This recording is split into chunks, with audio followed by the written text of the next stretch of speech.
آج بہن قرآن کہاں پڑھ رہی ہے؟ آج تو بہن سیریل دیکھ رہی ہے، آج تو بہنیں فلمیں دیکھ رہی ہے، آج تو بہنوں کا یہ حال ہو گیا۔ اب عورتیں بھی جو ہے وہ سگریٹ پی رہی ہے، عورتیں بھی اسموکنگ کر رہی ہے۔ افسوس کا مقام ہے، چلو بھر پانی میں ڈوب جانے کا مقام ہے۔ بے پردگی عام ہے، ننگا پن عام ہے، عریانیت عام ہے۔ اقبال نے ایک صدی پہلے کہا تھا، تم تمدن میں نصارا، تم تمدن میں نصارا تو تہذیب میں ہنود، یہ مسلمان ہے جسے دیکھ کے شرمائے یہود۔ اللہ اکبر، کیا ہو گیا؟ وہ مسلم بیٹیاں جس کے تقدس کی بنیاد پر عمر ابن خطاب جیسے لوگ مسلمان ہوتے تھے، آج وہ بیٹیاں ٹی وی سیریلوں میں ڈوب گئی، وہ بیٹیاں فلموں میں ڈوب گئی، دوپٹے گلے میں لٹکا کر مفلر کی شکل کے اندر آج کل کی لڑکیاں بے باک سینہ تان کر کے بازاروں کی زینت بن گئی۔ بھائی کو فکر نہیں، باپ کو فکر نہیں، شوہر کو فکر نہیں۔ پوچھنا چاہتا ہوں، اللہ اکبر، اور میں کہتا ہوں اگر کوئی روکنے والا نہ بھی ہو تو عورتوں کو یہ تو سوچنا چاہیے، اللہ کے رسول غیب داں نبی صلی اللہ علیہ وآلہ وسلم نے فرمایا، کیا فرمایا میرے آقا نے؟ اگر میری مائیں اور بہنیں یہاں موجود ہے، میری مائیں اور بہنیں یہاں موجود ہے، ان کی توجہ چاہتا ہوں، اور سب کی فکر کرنے والی میری بہن، ذرا اپنی آخرت کی فکر بھی تو کر، اپنی قبر کی فکر بھی تو کر، اپنی میدان محشر کی فکر بھی تو کر۔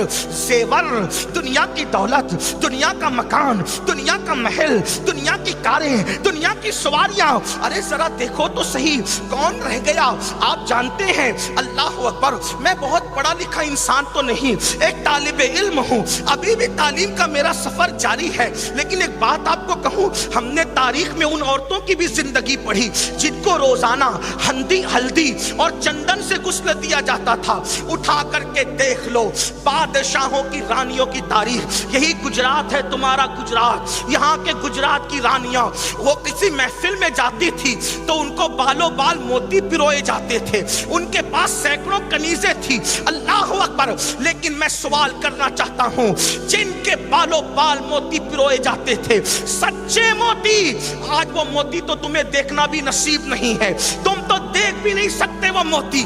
ایسے قیمتی موتیوں سے ان کو سجایا جاتا تھا، جب وہ چلتی تھی تو ان کے دوپٹے اٹھا کر کے درجنوں کنیزیں چلتی تھی، جب وہ گھگرا پہنتی تھی تو ان کے گھگرے کو، ان کے جو وہ نیچے کے لباس کو مٹی نہ لگ جائے، اس کو اٹھا کر چلنے والی کنیزیں الگ ہوتی تھی، وہ کہیں بیٹھتی تھی تو پنکھا چلنے والی کنیزیں الگ ہوتی تھی، جب وہ روٹی آتی تھی سامنے تو ٹکڑا کرنے والی کنیز الگ ہوتی تھی، ہاتھ میں اٹھا کے دینے والی کنیز الگ ہوتی تھی۔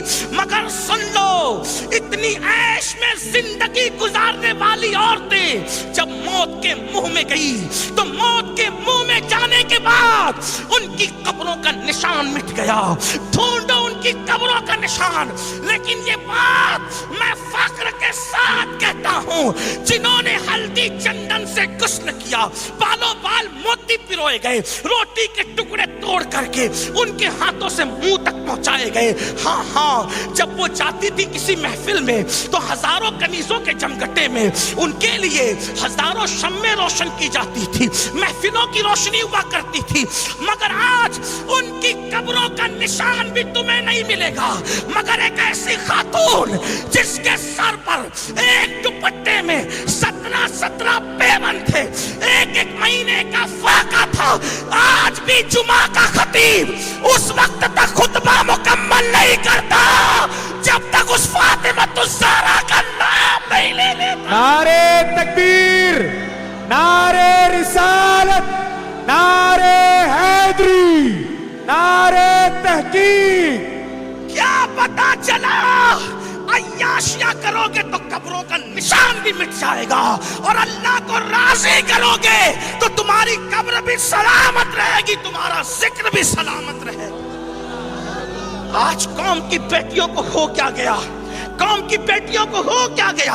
ایک دن وہ آئے گا، اے میری قوم کی بیٹیوں، جب جسم کا رشتہ روح سے ٹوٹ جائے گا، اکیلے تمہاری قبر میں تمہیں دفن کیا جائے گا۔ آج دوپٹوں کو مفلر بنایا، باریک پتلے لباس فیشن بن گئے،